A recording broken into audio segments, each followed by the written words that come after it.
So magandang gabi po ulit sa ating lahat. Tayo po ay sama-sama muli sa ating panibagong pag-aaral sa panibagong kabanata. Sisimulan natin chapter 41 ng Isaiah. So tayo po ay natapos kagabi sa ating huling bahagi ng chapter 40 at tayo po ngayon ay magpapatuloy. Pero bago ang lahat, tayo po muna ay sama-samang manalangin. Samahan niyo po ako.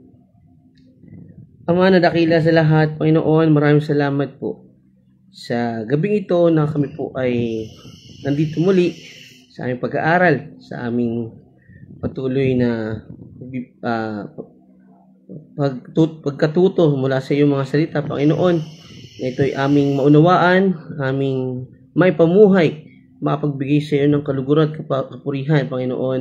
Gabayin niyo po ang aking pamilya, ang aking mga kapatid sa Touching Lives, at ang mga makakarinig na mga kapatid dito sa live na to, sa recording na to, Panginoon.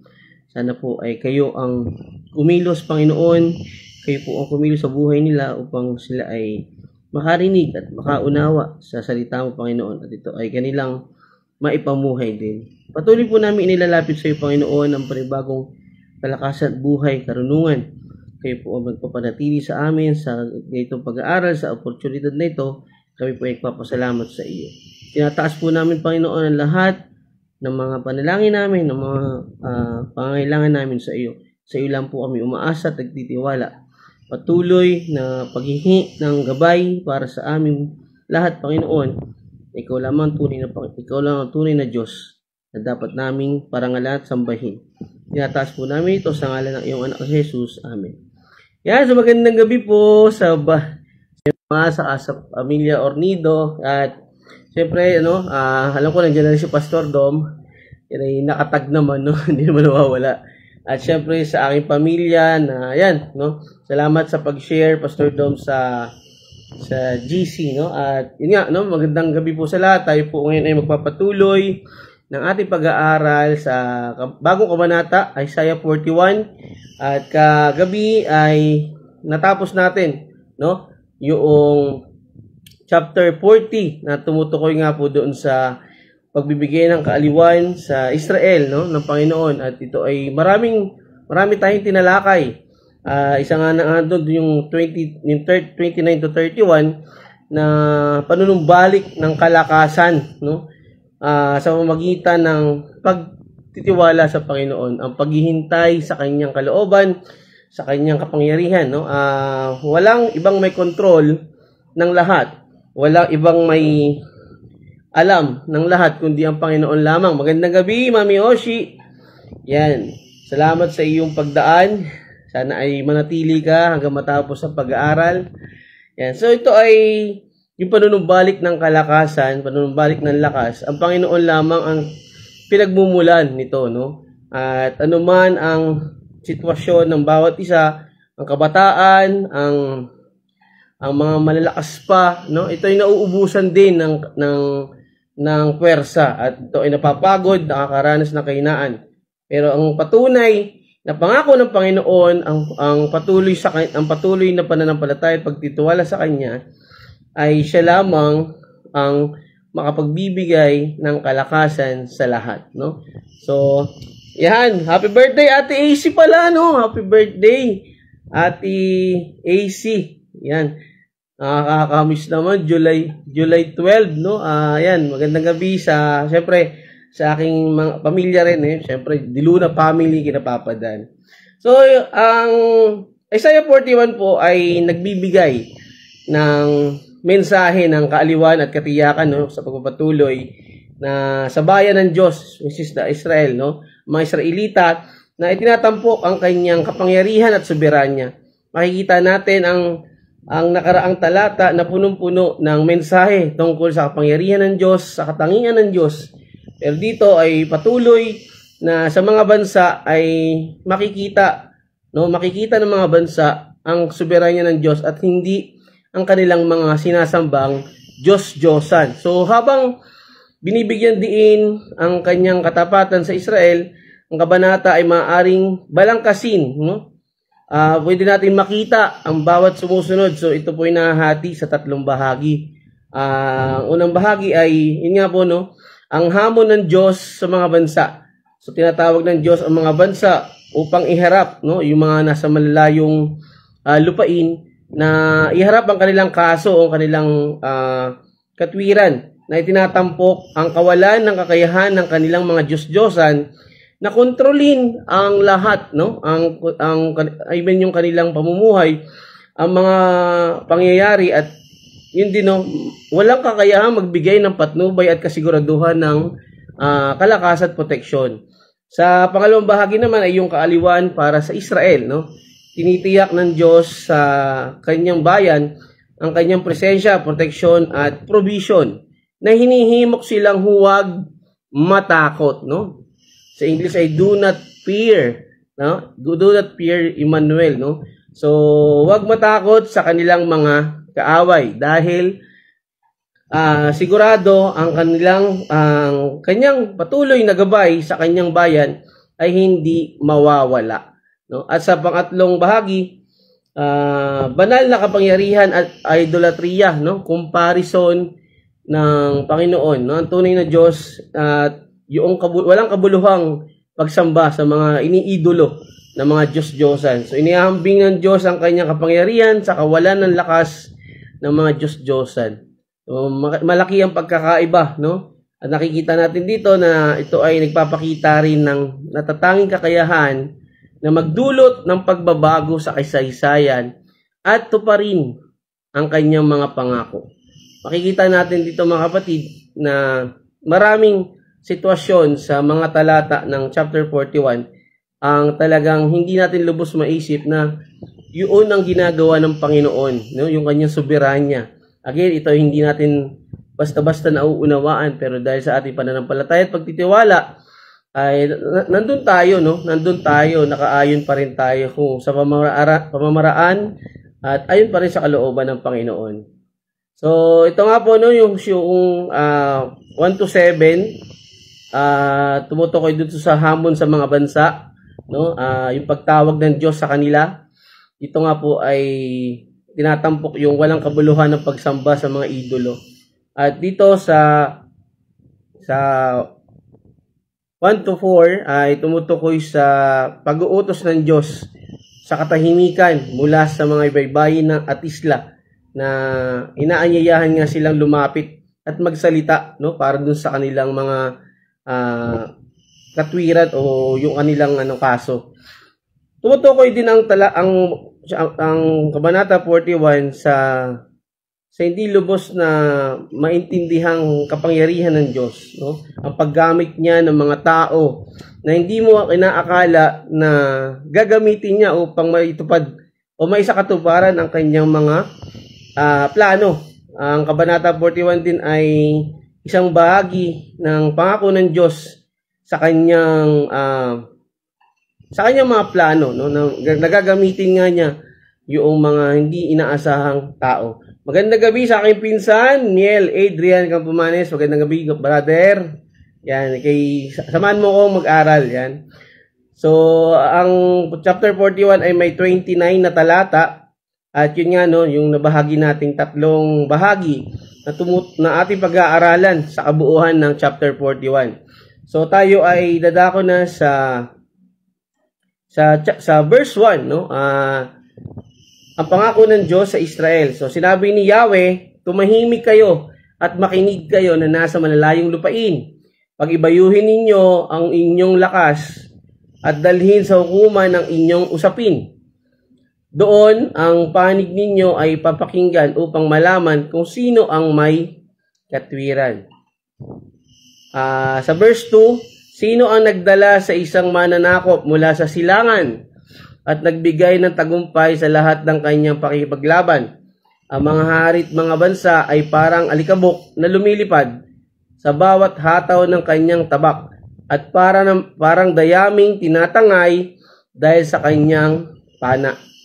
So, dito makikita natin na talatang una, no, na tumutukoy sa kanyang pinakamataas na otoridad at soberanya. Ang mensaheng ito ay nag-uutos sa tao na dapat sundin. Magandang gabi sa aking pinsan, Jared Dorero. Yan, from Surigao City. Yan, so isang panawagan para sa mga bansa na tumahimik at makinig, no? Makinig sa Diyos na kilalanin ang kanyang otoridad at kanyang kapangyarihan. Isang panawagan para sa kanila na tipunin o pagsamasamahin ang mga bansa at iharap ang kanilang mga kaso na makikita nating pangunahing paghamon sa kanila na patunayan ang kanilang mga Diyos na sinasamba. Diyos na walang kakayahan, Diyos na hindi sila kayang bigyan ng gabay at patnubay. So ito ay higit na mataas. Ito ay hindi hihigit siyempre sa Diyos ng Israel. Ang talata ay nagtatakda ng yugto para sa isang banal na paghaharap na itinatampok ang soberanya ng Diyos at ang kanyang kontrol sa lahat ng bagay. Ito ay isang sitwasyon na kung saan ay magkakaroon ng parang hearing, no? O kaya yung pag-defense ng kanilang mga sentimiento or kaso. So ito ay nagpapahiwatig ang pinakamataas na otoridad at kabigatan ng mensahe na dapat sundin ng tao. Ang katahimikan ay madalas na nauuna na papakita sa banal na kasulatan at nagpapahayag ng paghatol na makikita sa konteksto ng Biblia. Ang pagtawag sa pakikinig at sa katahimikan ay nagbibigay diin sa pangangailangan ng pamumuhay na may pagpapakumbaba, pag-unawa at pagsunod sa salita ng Diyos. So nagpapahiwatig din ang talata ng panahon ng paghahanda upang ito ay pagnilayan para sa mga bansa. Ang ideyang ito ay panibagong kalakasan na natatalakay natin kagabi, no? Yung verse 31 na tumutukoy doon sa pagbibigay o pagre-renew ng strength ng tao. Siyempre ito ay nagmumula sa Panginoon. Na kung sino man ang mga naghihintay at umaasa sa Diyos, ang sino man ang tutunay at nananampalataya at nagtitiwala sa Kanya, ay siya lamang po ang magbibigay o siya lamang ang pinagmumulan ng pangangailangan natin, lalo na yung ating kalakasan na magagamit natin upang magawa ang ating mga gawain sa paglilingkod sa Panginoon. So ipinapahawatig nito na ang Diyos ang tunay na pinagmumulan ng kalakasan at lahat ng bagay, no, na kinakailangan ng tao para gawin ang pagtayo sa harap niya. So ito hindi nagmumula sa mga Diyos-Diyosan na kanilang sinasamba. Ano nga ba ang maibibigay ng mga to kung ito naman ay hindi nakapagsalita, nakakarinig o nakakakita? So nag-aanyaya rin ang talata sa mga bansa na iharap ang kanilang kaso o mga argumento na sa harap ng Diyos. Ito yung nagpapaalala na ang Diyos ang pinakahuling hukom, no? At siya lamang ang may kakayahan na humatol sa lahat. Makikita din natin sa Awit chapter 50 or 4-6 na ang pagkilos at pagpapatotoo ay nagpapahiwatig ng pananagutan at ang pagkakataon para sa mga bansa na ipakita ang kanilang mga pag-unawa o pagtanggap sa kanilang mga aksyon at paniniwala. Mga naging pamumuhay nila sa lupa at paano sila sumunod sa Panginoon. Ito ay tumutukoy din sa pagdating ng Panginoong Hesus sa kanyang itinakdang panahon. So again, inianyayahan tayo dito mga kapatid ng Panginoon o ang mga tao, no, na ipakita ang kanilang evidence dun sa kanilang pamumuhay. Again, sa dulong panahon ay magkakaroon siyempre ng paghuhukom ang Panginoon sa lahat, no? Magsasama-sama at wala tayong ibang pupuntahan kundi yung pagharap sa Kanya. So inaanyayahan din ng talata na dito inaanyayahan din ng Panginoon ang mga bansa na lumapit sa Kanya. Tayo ay magpakumbaba. Tayo ay mamuhay na may kababaang loob. Isuko natin ang buhay natin. At again, ito ay hahatulan, no? Hahatulan tayo ng Panginoon ayon sa ating naging pamumuhay. Sumusuri sa mga naging pamumuhay at pagkilos ng mga bansa at mga individual. Ang Diyos ang tanging nakakakita ng lahat. Wala tayong maitatago sa Kanya, kundi kung ano man ang ating ginagawa ay dapat na tayo ay sumunod sa Panginoon. No? Wala tayong, kahit nasa ilalim tayo ng lupa, alam ng Diyos ang ating ginagawa. So that's why, mas higit na nangangailangan na ito ay makitaan, no? Makita sa atin yung tunay na pagsuko, tunay na pagsunod sa Panginoon. Tumutukoy ito sa huling panahon na ang lahat ay tatayo sa harap ng Diyos upang hatulan.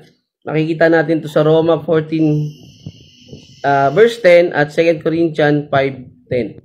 So ang aspetong komunal o magsama-sama tayo ay nagmumungkahi na ito ay isang pinagsama-sama o kolektibong karanasan na binibigyan diin ang ipaalam ang naging pagtugon ng tao doon sa bawat kaloob ng Panginoon, sa bawat responsibilidad o pinapagawa sa Kanya, no? Pinapagawa ng Diyos sa tao, sa sangkatauhan sa harap ng Diyos. So isang deklarasyon ng soberanya o isang pagtukoy sa mataas na soberanya ng Panginoon na nananawagan para sa mga bansa na kilalanin, no? Kilalanin siya bilang tunay na Diyos. Again, isang bagay na dapat nating maipamuhay ay wala tayong ibang dapat na sinasamba, no? Ang mga Israel ay namuhay sa pagsamba sa mga Diyos-Diyosan. Ganon din ang mga kalapit na bansa o mga malalaking bansa, no? At isang bagay na kasuklam-suklam sa Panginoon. So nagtatagta ito ng yugto ng pag-uusap na kung saan ay harap tayo harap ang mga tao sa Diyos upang siya ay hatulan ang mga naging pamumuhay ng mga to. Ang mga malalayong lupain ay kumakatawan sa malalayong bansa o mga tao na tumutukoy sa mga bansang hintil o mga malalayo sa Israel. So, ang mga tao ito naman ay pwedeng grupo ng etniko, no? Na nagbibigay diin sa pangkalahatang kasama o pangkalahatang group, no, ng tao upang ito ay humarap sa paghatol ng Diyos. Ang paghukom ay ang kaganapan kung saan tinawag ng Diyos ang mga bansa upang humarap sa Kanya, upang managot sa mga sumuway, sa mga tumalikod sa Kanya, at sumagot sa mga kanilang naging pagtugon doon sa pagkatawag ng Panginoon. So itinatampok nito ang Kanyang soberanya at katarungan na patuloy na umiikot o umiiral sa Biblia. So, again, tayo ay pinapaalalahanan na ang soberanya ng Diyos sa mga bansa ay hindi lamang sa Israel, no? Kundi sa panahon natin, ito ay tumutukoy na sa lahat, pangkalahatan. So, ito ay nangangailangan para sa atin na tayo ay makakilala, no? Ang pagkakilala ng mga bansa sa otoridad at soberanya ng Panginoon. Na makikita natin ang otoridad niya na umiikot na nandun sa nagiging kasama natin sa buhay at dito sa mundo. So ang utos na tumahimik ay naghihikayat sa atin na huminto at magbigay ng oras upang pagnilayan ang kapangyarihan at mga plano ng Diyos. Madalas hindi natin nauunawaan ito dahil hindi tayo marunong magbigay ng oras sa pakikinig at sa pagdinilay. Sa ating mga maingay na mundo, sa sobrang distorted na mundo, no? Ang paglalaan ng oras ang pinakamahalaga upang tayo ay magpailalim o magpakita ng tunay na pagsuko at pagsamba sa Panginoon. Dahil ang isang tunay na Kristiyano o isang tunay na mananampalataya ay namumuhay na may kababaang loob at nagpapailalim sa kapangyarihan ng Diyos. At kung paano ang mga tao ay tinawag upang magkaroon ng panibagong lakas, tayo rin dapat ay patuloy na mamuhay na may na may pananampalataya sa Diyos, may pagsunod sa Kanya, no? Isang bagay na dapat nating mas laging ipamuhay, isapuso ang Kanyang mga paalaala sa atin sa araw-araw. Ito ay makikita natin yung kagustuhan ng Diyos na maipakita sa Kanyang mga tao, no, sa Kanyang mga anak, ang Kanyang pagmamahal, lalo-lalo na kung makikita natin at maunawaan natin yung Kanyang umiiral na katwiran at yung Kanyang soberanya at kapangyarihan. Kasama dito ang paghihintay sa Kanya, ang pagtitiwala sa Kanyang itinakda na panahon. Again, tayo ay pinapaalalahanan ng Panginoon na sa panahon natin, no, tayo ay manatili. Dito ay makikita natin yung kagustuhan ng Diyos na tayo sa Kanya ay umasa, no? Wala tayong ibang dapat na asahan, hindi ang mga Diyos-Diyosan na tinutukoy dito sa talatang ito o anumang mga plano ng tao na sumuway at tumalikod sa Diyos. Sa verse 2, sino ang nagdadala sa isang mananakop mula sa silangan at nagbibigay ng tagumpay sa lahat ng kanyang pakikipaglaban? Ang mga hari at mga bansa ay parang alikabok na lumilipad sa bawat hataw ng kanyang tabak at parang dayaming tinatangay dahil sa kanyang pana. Napakagandang isang talata, isang tanong na nagmumula sa Panginoon na tumutukoy sa kanyang soberanya at kalakasan, sa kanyang kontrol sa lahat na nangyayari sa buhay ng tao dito sa mundo, ang kakayahan niyang alisin ang mga hindi sumusunod sa kanya. No, napag-aralan natin yan sa verse 21 to 22 o 22 to 24 nung nakaraang kabanata, na ang lahat ng taong kanyang inilalagay sa pwesto pero namumuhay ng hindi ayon sa kanyang kalooban ay kanyang inaalis. Ang taong ito ay inilalarawan bilang makapangyarihan. Pinapasuko ang kanyang mga kaaway at ginagawa silang alabok o alikabok o ipa. Ito ay tumutukoy sa Diyos na nagtataas ng isang pinuno o isang bansa o isang tao mula sa isang bansa, mula sa silangan. Posibleng ang tinutukoy nga po dito ay si Cyrus the Great, no? Tumutukoy sa makapangyarihang pagkilos ng Diyos unknowingly, no, unexpected kumbaga. Pero again, kahit ang sino mang tao na hindi natin inaasahan ay pwede niyang gamitin upang maisakatuparan ang kanyang plano. Dito ay makikita natin na ginamit niya si Cyrus, no, ng Persia upang gawing instrumento para sa paglaban sa Babylonia upang palayain ang mga Israelita. Sa kasaysayan, tumutukoy nga po ito kay Cyrus the Great ng Persia na gumanap ng isang mahalagang papel sa pagbabalik ng mga Israelita mula sa captivity, no, sa Babylonian captivity o kaya sa kanilang pagkabihag. Ang silangan ay tumutukoy sa mga rehiyon na tulad ng Persia at Media.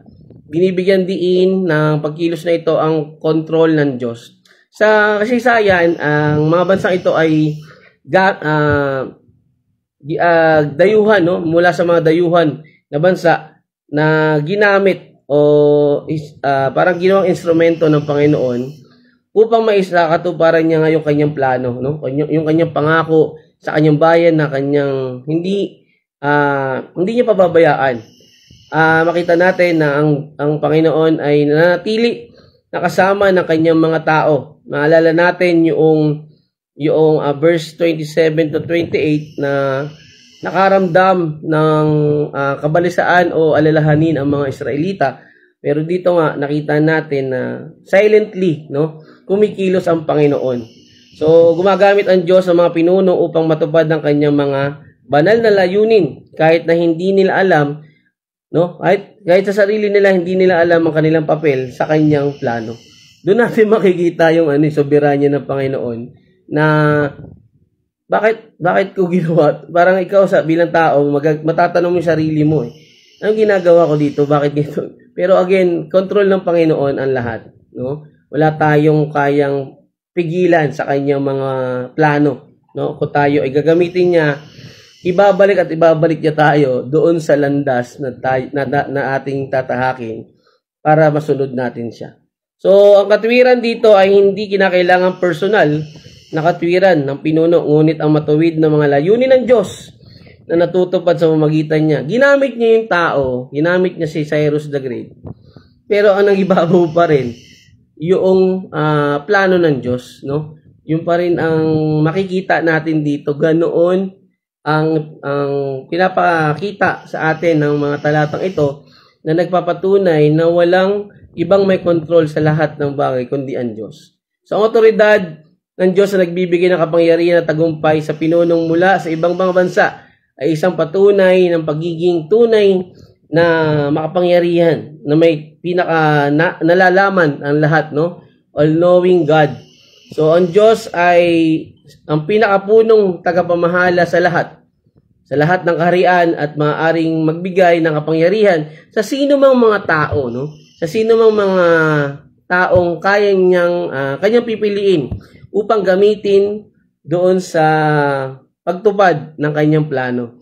Isang bagay na dapat nating actually paulit-ulit yung paalala sa atin na wala tayong kakayahang tumanggi, no? Naalala ko tuloy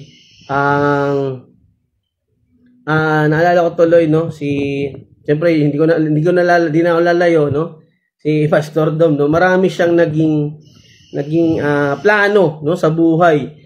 Pero ito po ay talagang paulit-ulit na nangyayari na siya ay ibinabalik sa paglilingkod, no? Sa paglilingkod, sa pagiging pastor.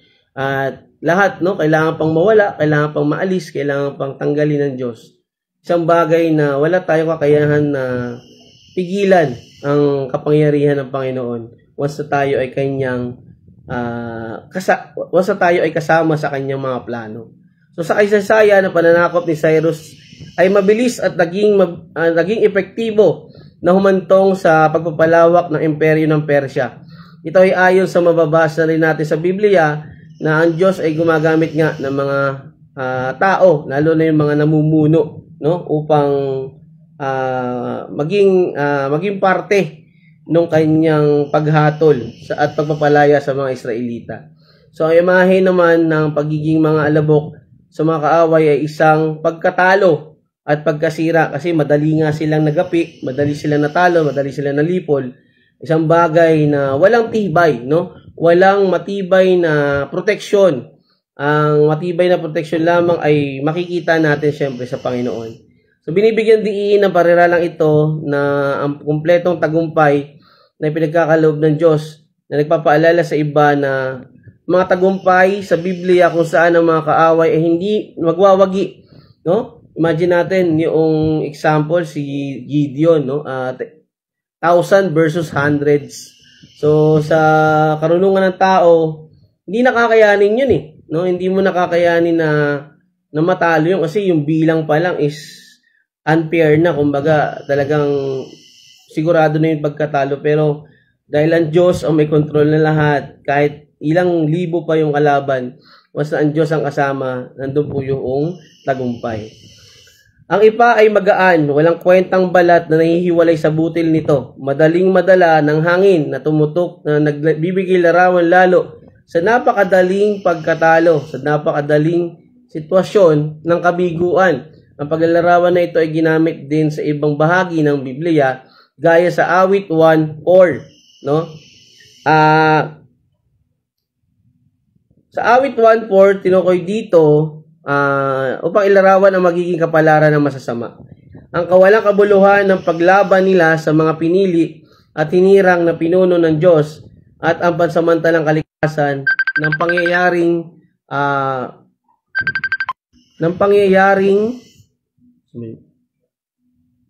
ang kawalang kabuluhan ay paglaban nila ang kanilang mga pinili at hinirang na pinuno ng Diyos at ang pansamantalang kalikasan ng kapangyarihan ng tao laban sa banal na kalooban. So, ang nagmula sa silangan na tinutukoy dito ay si Cyrus the Great nga, no? So, ang Persian na hari na sumakop sa Babylonia at nagpahintulot o ginamit ng Panginoon upang makalabas ang mga Israelita mula sa pagkabihag.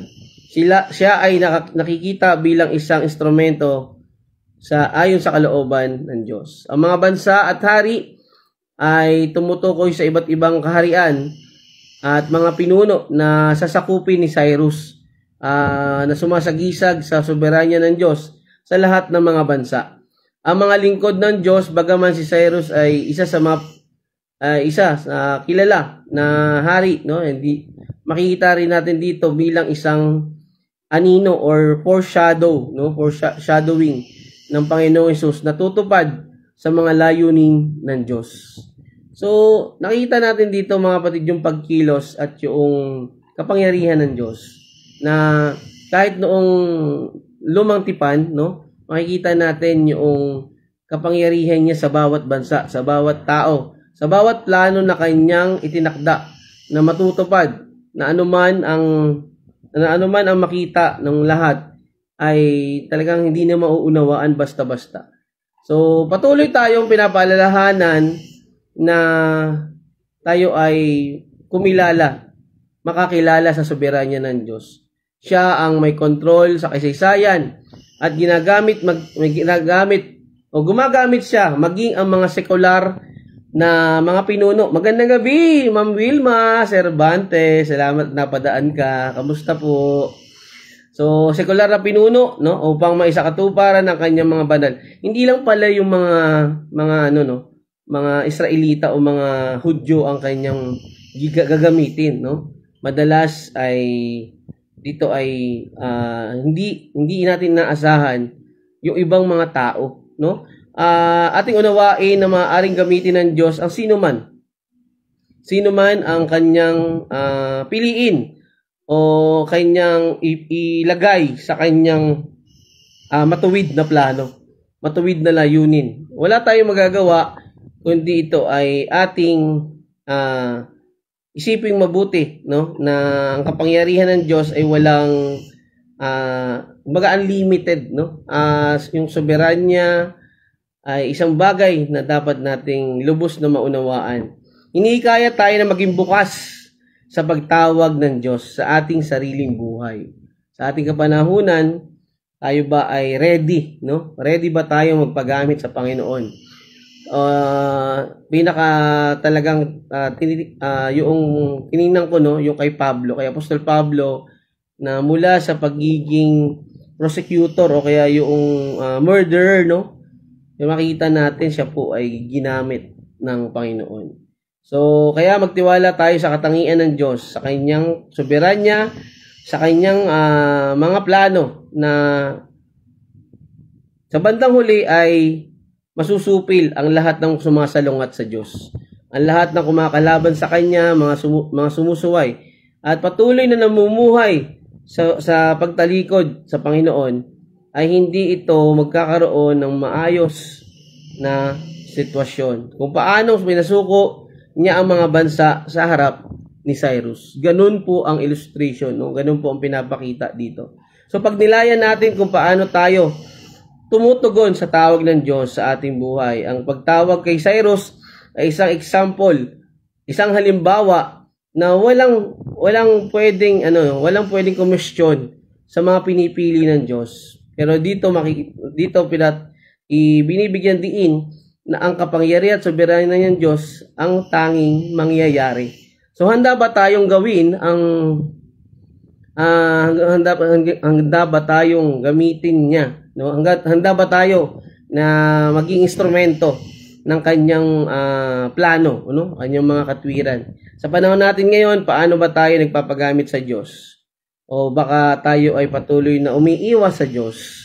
Tulad na lang ng mga nakikilala ko na patuloy silang umiiwas pero patuloy silang ibinabalik ng Panginoon, no? Maraming karakter sa Biblia ang talagang lingkod, no, pinili pero sumusuway at umaalis, no, tumatanggi. At again, dito nakita natin yung paggamit kay Cyrus the Great na isang bagay na nagpapatunay na walang kakayahan ang tao na umalis sa presensya ng Panginoon. Handa ba tayo, ikaw kapatid, paano ba kabukal sa puso mo ang pagsunod sa Diyos? Gaano ba siya ka-importante sa iyo? Ano ba ang tingin mo sa Panginoon? Pero sa akin, bilang patuloy na ginagamit ng Panginoon upang maghahayag ng kanyang mga salita, handa po akong ibigay ang aking buhay sa Panginoon. No? Dahil talaga namang nakita ko, no, napatunayan ko sa aking panahon ay talagang siya ay tapat at hindi kanya pababayaan. Tulad ng mga napagod, tulad ng mga napag-aralan natin kagabi, walang nakakaalam sa mga plano ng Diyos, kundi siya lamang. Walang nakapagbigay ng kalakasan at karunungan, kundi ang Diyos. Lahat ay magmumula sa Kanya. Ang lahat ng plano, ang ating gagawin, ang ating magiging aksyon, ay nakabase pa rin sa kalooban ng Panginoon. At dapat nating gawin ay pagkatiwalaan siya sa mga plano niya sa atin. Isang bagay na isang pamumuhay na may kababaang loob, pagtitiwala sa Panginoon at siyempre nandun yung ating malalim na relasyon at pagkilala sa Kanya. So gaano ba natin kakilala ang Panginoon? No? So isang bagay na tayo ay patuloy na pinapaalalahanan ng Biblia. So, ang Syria sa kabanatang 36-37 ay ginamit nga ni Yahweh. No? So, yan, additionally, Pastor, para turuan at paalalahanan ang Juda sa kanilang pagsuway. Ganon din ang Babylonia. So, maraming salamat, Pastor Dom, sa karagdagan po. No? So, isang bagay na pinapasalamat ko ay ang biyaya ng Panginoon na tayo ay nakapag-aral. Tayo ay nabibigyan ng relevancy. No? Yung nakikita natin yung pinagdaanan ng mga tao noong unang panahon. So tayo ay natututo sana, no? Natututo, nauunawaan, at naipapamuhay ang ating mga natututunan. Huwag na nating hintayin na gumamit pa ang Diyos ng mga tao upang tayo ay parusahan. So yun lang mga kapatid, doon muna natin tinatapos ang ating pag-aaral. Bukas po ay verse 3 tayo, no? So, maraming salamat sa lahat. At sa may mga katanungan po, pwede po kayong mag-message sa akin. Pwede naman kay Pastor Dom, no? So, yan po. Tayo po ay dadako na sa ating pangwakas na panalangin. Samahan niyo po ako.